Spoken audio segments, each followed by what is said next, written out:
C'est un anniversaire très spécial qu'a célébré le Rock d'Azur CIC cette année.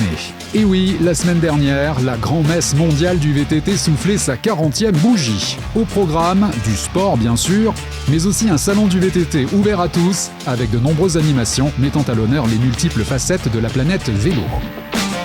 Durant 5 jours, la base nature François Léotard de Fréjus a vibré au rythme du Rock d'Azur, réunissant pas moins de 20 000 participants, 300 exposants et 100 000 visiteurs.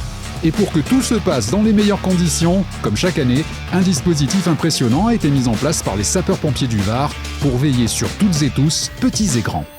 Le premier secteur, le secteur commandement, à l'intérieur duquel on va retrouver un poste de commandement du Rock d'Azur, commandé par un chef de site, de nombreux officiers, nos collaborateurs du SAMU 83, les forces de l'ordre et l'entreprise ASO, organisatrice de l'événement. Deuxième secteur, qui est le secteur base nature, sur lequel nous allons prendre en charge toutes les victimes à l'arrivée des courses et du salon. Un autre secteur médical, sur la caserne de Fréjus. Et enfin, sur le terrain, de nombreux postes de secours et des dispositifs d'intervention au plus proche des concurrents. Tous les jours, les sapeurs-pompiers du Var équipent le Dragon 83, donc l'hélicoptère, à l'intérieur duquel on met un sapeur-pompier spécialisé en secours, montagne et milieux périlleux, et ainsi qu'une équipe médicale, infirmiers, médecins, urgentistes.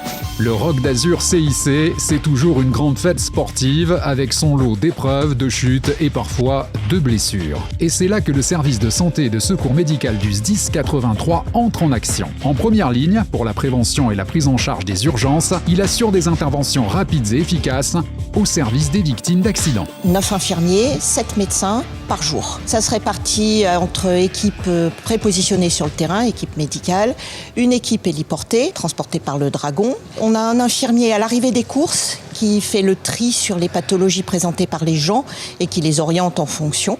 Et puis on a un poste médical au sein duquel on peut faire des sutures, les premiers soins, les premiers diagnostics et éventuellement évacuer les gens vers les hôpitaux si nécessaire. Alors la majorité des pathologies qu'on va rencontrer sur le Rock d'Azur sont principalement des pathologies traumatiques, des fractures, des plaies de gravité diverses, mais également des pathologies médicales qui peuvent être des détresses respiratoires, des coups de chaleur, des pathologies cardiovasculaires de gravité variable et pouvant aller jusqu'à l'arrêt cardiaque. Avec ces 5 jours de compétition riches en émotions, cette 40e édition du Rock d'Azur CIC a tenu toutes ses promesses. Dans une ambiance exceptionnelle, entre terre et mer, amateurs et professionnels se sont régalés dans un cadre tout simplement magique. Un anniversaire de rêve donc pour cette institution du VTT mondial qui n'en finit plus de nous faire rêver.